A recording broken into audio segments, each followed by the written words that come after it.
তোমার মা ওই সকালবেলা যখন ভ্যান চালক সবজি বিক্রি করতে এসেছে তখন তোমার মা সর্বপ্রথম আগে গিয়ে সবজি কিনেছে। কেন তোমার বাপ সবজিওয়ালার কাছে যেতে পারেনি? তোমার বাপ সবজিওয়ালার কাছে যেতে পারলো না, তুমি পারলে না যেতে? তোমার মা বিনা মাথায় কাপড় দিয়ে পেট পিটকে দেখিয়ে ওই সবজিওয়ালার কাছে সবজি কিনবে? মানে কি দেখাতে চাও তুমি? কথা শুনে খারাপ লাগে? কথা শুনে খারাপ লাগলে কথাই সত্য। হক বড় তিতা, হক বড় তিতা। হক কথা বলা যেমন কঠিন, হক কথা মানাটাও ঠিক তেমনই কঠিন। বলো যুবক, তোমার সবজি খাওয়ার প্রয়োজনের কথা আমিও জানি। মানুষকে ভাত সবজি খেয়ে বেঁচে থাকতে হবে। তো তোমার মা যখন সকালবেলা সিম আলু বেগুন সবজিওয়ালার কাছে কিনতে গেল, তো তোমার বাপ কি করছিল বলো? তোমার বাপ কি কবরে গেছিল তখন? তোমার বাপ কি করে? তোমার বাপকে সবজি কিনে এনে দিতে হবে। তোমার মায়ের জন্য সবজি আলু ডাল যা যাবতীয় খাবার জিনিস লাগে সেই সব কিছু তোমার বাপকে কিনে এনে দিয়ে যেতে হবে, তার নাম মুসলিম। তোমার মা সবজিওয়ালার কাছে যাবে না। তুমি মনে রেখো, আল্লাহ তাআলা বলছেন, নবী আপনি সারা পৃথিবীর মুমিনা নারীদেরকে বলুন, ইউদনিনা আলাইহিন্না মিন জালাবিবিহিন্না যালিকা আদনা ইউরাফনা ফালা ইউজাইন। সারা পৃথিবীর নারী যেন ওই বোরখা পরে পর্দা করে যাতায়াত করে, চলাচল করে। যদি বোরখা পরে যাতায়াত করে, যদি পর্দা করে যাতায়াত করে, তাহলে পাড়া প্রতিবেশী লুচ্চালা পাঙ্গা ছেলেরা তাদেরকে টিটকারি মারতে পারবে না। এই 3 নম্বর শ্রেণী যুবকেরা তাকে টিটকারি মারার সুযোগ পাবে না। যদি আপনার কন্যা, আপনার মা, আপনার স্ত্রী বোরখা পরে চলাচল করে, একে টিটকারি মারার সুযোগ পাবে না, কথা আল্লাহ বলছেন। তো আমি আপনাকে এখন আমি কি দিয়ে বুঝাবো যে আপনার স্ত্রী সবজিওয়ালার কাছে সবজি কিনতে যেতে পাবে না? তো আব্দুল করিম সাহেব, আমার বাড়িতে যে আমার স্বামী নেই, আমার বড় ছেলেও নেই, আমার বাড়িতে কোনো পুরুষ মানুষ নেই, এখন কি করবে মহিলারা? প্রশ্ন বুঝতে পেরেছেন? প্রশ্ন বুঝতে পেরেছেন গো? সবজি তো মহিলাদেরকে কিনতে হবে, খেতে হবে, আপনার জন্য রান্না করতে হবে। আপনি মাঠের বেলায় মাঠে কাজে গেছে সকালে 5টার সময় 6টার সময়, আপনি ওই রাত দুপুর 2টা 2:30 হয়তো তো ফেরত আসবেন, এসে তো খেতে চাইবেন। তো আপনার স্ত্রীকে তো রান্না করে কিছু রাখতে হবে। তো বাড়িতে কোনো পুরুষ মানুষ নেই, আপনার স্ত্রী এখন কি করবে? প্রশ্ন উত্তর হচ্ছে এই যে আপনার স্ত্রী এখন পাশে বাড়ির একটা বাচ্চা ছেলেকে 5 টাকা দিবে, 5 টাকা দিয়ে তাকে বলবে, আব্দুর রহমান ওই সবজিওয়ালার কাছ থেকে তুমি সবজি কিনে এনে দাও বাবা, আমি সবজিওয়ালার কাছে যাব না, তুমি সবজিওয়ালার কাছ থেকে সবজি কিনে এনে দাও। আর আপনার স্ত্রী যদি এ বাচ্চা টাকাও না পায়, তখন আপনার স্ত্রী নিরুপায় হয়ে যাবে। নিরুপায় হয়ে কিভাবে যাবে? সুন্দর করে ওড়না গায়ে দিবে, মাথায় কাপড় দিবে, পেট পিটকে ঢেকে নিবে, তারপর সবজিওয়ালার কাছে যাবে। সবজিওয়ালার কাছে যাবে কথা ঠিক, কিন্তু সবজি লেড়ে ঘেটে সবজি নিতে পারবে না আপনার স্ত্রী। এই আলুটা পৌঁছা, ওই পেঁয়াজটা পৌঁছা, এই সিমটা পৌঁছা, ওই বেগুনটা পৌঁছা, এইগুলো লেড়ে আপনার স্ত্রী নিতে পারবে না। কথা বোঝাতে পারিনি মনে হয়। তো আপনার স্ত্রী এখন সবজি নেড়ে ঘেটে নিবে। ওই আপনার সবজিওয়ালা লোকটা আপনার স্ত্রী 100 মরিচ নিবে, লঙ্কা মরিচ বোঝেন তো, লঙ্কা 100 গ্রাম লঙ্কা নিবে। তো আপনার স্ত্রী তারা যদি চাপিয়ে যাচ্ছে, এই সবজিওয়ালা বলছে গো 100 হয়ে গেছে গো, তখন আপনার স্ত্রী বলছে আচ্ছা দেন না, এটা দেন না, আর হাতে 2টা থেকেই গেল, থাকেনি মনে হয় হাতে। ওদিকে 100 গ্রাম কিন্তু অলরেডি কমপ্লিট হয়ে গেছে, হাতে 2টা মরিচ এখনো আছে। বলেন তো আপনার স্ত্রী এখন করণীয় কি? আপনার স্ত্রী এই মরিচের সমান নেকি কিয়ামতের মাঠে দিয়ে দিতে হবে আপনার স্ত্রীকে। এখন ওই সবজিওয়ালাকে ওজনে যতটুকু মরিচ ধরেছে ওটুকুই নিতে হবে আপনার স্ত্রী, হাতে লঙ্কা 2টাকে তার ওই জায়গাতে রেখে দিতে হবে। আর একটি জরুরি কথা, ভেন্ডি বুঝেন? ভেন্ডি না রামপটল? রামপটল সব বোঝেন, মাশাআল্লাহ। তো ওই ভেন্ডিওয়ালা রামপটল বিক্রি করতে এসেছে। তো আপনার স্ত্রী ওই রামপটলের আগালগুলোকে সব ভেঙে এখন নিচ্ছে, তাই না? তো আচ্ছা বলেন তো আপনি, যে লোকটা বিক্রি করতে এসেছে ওই লোকটা যখন ক্রয় করে ওই রামপটলগুলো ভেন্ডিগুলোকে, তখন আগাল ভেঙে ওজন করা হয়েছিল না ওই আগাল সমেত ওজন করা হয়েছিল? একটু কথা বলেন। আগাল সমেত ওজন হয়েছিল। তো আপনার স্ত্রী যখন আগালগুলোকে ভেঙে ওজন করছে, তা ওজন কমলো না বাড়লো? ওই লোকটার কমলো। তার মানে এটা অত্যাচার। ওই ভেন্ডিওয়ালাকে আপনার স্ত্রীকে নেকি দিয়ে দিতে হবে কিয়ামতের মাঠে। ঠেকান আপনার স্ত্রীকে এখন কিভাবে ঠেকাবেন? নামাজি তো পড়ে না, নেকি কিভাবে দিবে এখন? ও তো নামাজি পড়ে না, নেকি কিভাবে দিবে এখন? তো নেকি আব্দুল করিম সাহেব যদি আমার স্ত্রী না থাকে তো কি করবে? ওই ভেন্ডিওয়ালার যত পাপ আছে এই লোকটাকে এখন চাপিয়ে দিতে হবে, এই মহিলার উপর এখন এই পাপ চাপিয়ে দেওয়া হবে, এর নাম অত্যাচার। কাজেই সম্মানিত মা বোন, আপনাকে আমি অনুরোধ করছি, সবজি কিনতে যান তাতে যায় আসে না, সবজি কিনুন তাতে যায় আসে না, তবে সবজি কিনে ওই ভেঙে চুড়ে নেবেন না। সবজিওয়ালাকে বলবেন আপনি আমাকে 500 করলা দেন, 500 কলা দেন, আপেল দেন, যা যাবতীয় জিনিস প্রয়োজন আপনি ওই লোকটাকে বলেন, আপনি তাতে হাত দিবেন না। ইনশাআল্লাহ আজকে থেকে নীতি পালন হবে ইনশাআল্লাহ, ইনশাআল্লাহ। সম্মানিত দিনী মা, সম্মানিত মা বোন, সম্মানিত দিনী ভাই, আপনাকে আমি অনুরোধ করে যাচ্ছি, আপনার মা আর আপনার স্ত্রী, আপনার কন্যা কখনো বিনা প্রয়োজনে বাড়ি থেকে বের হবে না ইনশাআল্লাহ। ইনশাআল্লাহ বের হয় না। ও সভাপতি সাহেব বলছে ভুট্টা আমি ভেঙে দিতে আসবো, মানে মহিলারা ভুট্টা ভাঙে এখানে নাকি? আর উনিও বলছেন ভাঙে। ওই উত্তর দিনাজপুর দক্ষিণ দিনাজপুর যখন যাবেন তখন দেখতে পাবেন মহিলারা রায় কাটছে, মহিলারা দেখেছেন। আর এইদিকে চলে যাবেন পাকুড় ঝাড়খণ্ড, পাকুড় ঝাড়খণ্ডে যারা নিচু জাতি মানে সাঁওতাল যাদেরকে বলে, তারা ধান কাটে, ধান যে ঘাসও কাটতে যায়। তো আপনার স্ত্রীকে সাঁওতালদের থেকেও খারাপ? হ্যাঁ, আপনার স্ত্রী কি তাদের থেকেও নিচু জাতি? আপনার স্ত্রী ভুট্টা ভাঙতে যাবে কেন? আপনার স্ত্রী ভুট্টা ভাঙবে কেন? আপনি কি করেন? আব্দুল করিম সাহেব আমি পারি না একাই, তো চাকু ওই কাজের লোক ঠিক করুন। আপনার স্ত্রী কোনো জমিতে যাবে? ও তো যাবে না, ও তো ঘরের বস্তু। আল্লাহ বলছেন মহিলা মানে বাড়ির বস্তু, ও বাড়ির বাইরে যাবে না। ওর কাজ শুধু দুইটা, শুধু স্বামীকে শান্তি তৃপ্তি দিবে আর বাড়ির ছেলে মেয়ে রান্না বান্না করে ছেলে মেয়েকে দেখাশোনা করবে, এইটুকু তার কাজ, আর কিছু কাজ নেই তার পৃথিবীতে। বুঝতে পারিনি? স্ত্রীর কাজ শুধু স্বামীকে শান্তি তৃপ্তি ভালোবাসা দেবে আর ছেলে মেয়ে বাড়ি রান্না বান্না করবে, ছেলে মেয়েকে দেখাশোনা করবে, তাকে শিষ্টাচার দেবে, এইটুকুই তার কাজ। ও কেন মাঠে গো, ও কেন বাজারে গো, ও কেন কালিয়াচকের বাজারে ওই আপনার সায়া ব্লাউজ কিনতে যাবে, ও কেন যাবে? নাইটি চুড়িদার কিনতে ও কেন যাবে? আপনি কি করেন? আমি বুঝাতে পারি না আপনাকে পুরুষ কাকে বলে, নারী কাকে বলে। নারী মানে ঘরের বস্তু, বাড়িতে থাকবে, ও মিঠা বস্তু, ও রূপা, ও হীরা, ও মণি, ও মুক্তা। মণি মুক্তা বাইরে পরে বেড়ায়, বাইরে পড়ে আছে মণি মুক্তা হীরা, এই রূপাটা পড়েছিল তখন? পড়েছিল না। তো ও মহিলা হচ্ছে রূপার থেকেও দামি, ও হীরার থেকেও দামি, ও স্বর্ণের থেকেও দামি। ও বাড়িতে থাকবে, ঢাকা থাকবে ও, আর ওকে উদাম করে বাইরে ফ্রি করে দিচ্ছেন মানে? সম্মানিত দিনী ভাই, আপনাকে আমি অনুরোধ করছি, যদি জান্নাত পেতে চান, যদি জান্নাত কিনে নিতে চান, তাহলে যে কোনো মূল্যে সর্বপ্রথম আগে পরিবারকে ঠিক করতে হবে।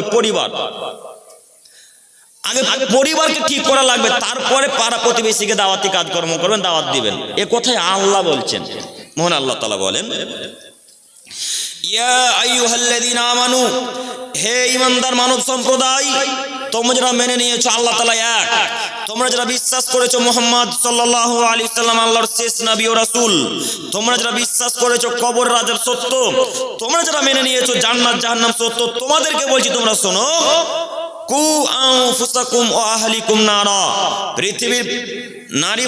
পৃথিবীর ইমানদার পুরুষ নারীগণ তোমরা শোনো, প্রথমত আগে নিজে জাহান্নামের আগুন থেকে বাঁচো, তারপরে পরিবার পরিজনকে বাঁচাও, তারপরে গ্রামের মানুষকে জাহান্নামের আগুন থেকে বাঁচাও।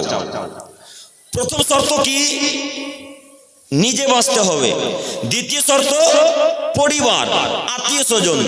তৃতীয় শর্ত পাড়া প্রতিবেশী। প্রথম শর্ত আগে নিজে জাহান্নামের আগুন থেকে বাঁচতে হবে। তো এখন আপনি নিজে সালাত আদায় করেন না, আর আপনার চাচাতো ভাইকে বলছেন আব্দুর রহমান সালাত আদায় করেছিস, যে আপনি নিজে কিন্তু নামাজ পড়েন না, কিন্তু আপনার চাচাতো ভাই আব্দুর রহমানকে ঠিকই বলছেন আব্দুর রহমান সালাত আদায় করেছিস রে, নামাজ পড়েছিস। তো আপনি জাহান্নামের আগুন থেকে বাঁচতে পারলেন না, তাকে করে বাঁচানোর চেষ্টা করেছেন, আপনি তো জাহান্নামের লোকরি হয়ে আছেন এখন। আল্লাহ বলছেন ওয়াকুদুহান নাস ওয়াল হিজারা, যেই জাহান্নামের জ্বালানি হবে, যেই জাহান্নামের জ্বালানি হবে মানুষ আর পাথর। আলাইহা মালাইকাতুন গিলাদুন সিদাদ, যে জাহান্নামকে দেখাশোনা করছে কঠোর হৃদয়ের ফেরেশতা, যাদের অন্তরে মায়া নেই, যাদের অন্তরে মহব্বত নেই, যাদের অন্তরে ভালোবাসা নেই, এমন কঠোর হৃদয়ের ফেরেশতাকে আল্লাহ তাআলা জাহান্নাম দেখাশোনার দায়িত্বে রেখেছেন। লা ইয়াসিমুনাল্লাহা মা আমারাহুম, আল্লাহ তাআলা যা আদেশ করেন তারা তার আদেশ অমান্য করেন না, আল্লাহ যা আদেশ করেন তাহাই পালন করেন। ওয়ায়াফালুনা মা ইউমারুন, আল্লাহ যাহা আদেশ করেন তাহাই তারা পালন করেন। অত্র আয়াতের বিবরণ দ্বারা বোঝা যাচ্ছে আগে জাহান্নামের আগুন থেকে নিজে বাঁচতে হবে, তারপরে পরিবার পরিজনকে বাঁচাতে হবে, তারপরে গ্রামের মানুষকে বাঁচাতে হবে। আর আপনি আপনার ভাবিকে বলছেন, ভাবি তোমার পেটে কাপড় নেই, পেটে কাপড় দাও, আর আপনার স্ত্রী রাস্তাঘাটে উলঙ্গ হয়ে ঘুরে বেড়াচ্ছে। কথা বুঝে এসছে? আগে নিজের স্ত্রীকে আগে পরিবর্তন করেন, তারপরে ভাবিকে পরিবর্তন করার চেষ্টা করবেন। ওই ভাবি সম্পর্কে আপনাকে আল্লাহ জিজ্ঞাসা করবে না কিয়ামতের মাঠে? ওই ভাবি সম্পর্কে আল্লাহ তাআলা কিয়ামতের মাঠে আপনাকে জিজ্ঞাসা করবেন, আপনাকে বলবেন না যে আব্দুর রহমান তোর ভাবি যে মাথাতে কাপড় ছিল না তো তুই কি করছিলি, এ কথা আপনাকে আগে বলবে না। আগে বলবে যে আব্দুর রহমান তোর স্ত্রীর মাথাতে কাপড় ছিল না তো তুই কি করছিলিস। তো প্রথম শর্ত আগে নিজে বাঁচতে হবে, নিজের পরিবার পরিজন স্ত্রী মা বাবাকে বাঁচাতে হবে, তারপরে পাড়া প্রতিবেশী, তারপরে ভাবি। আর একটা কথা হচ্ছে এই, যেটা সব থেকে বড় সমস্যা সেটা হচ্ছে এই, এখন মেন পয়েন্টে আসছি।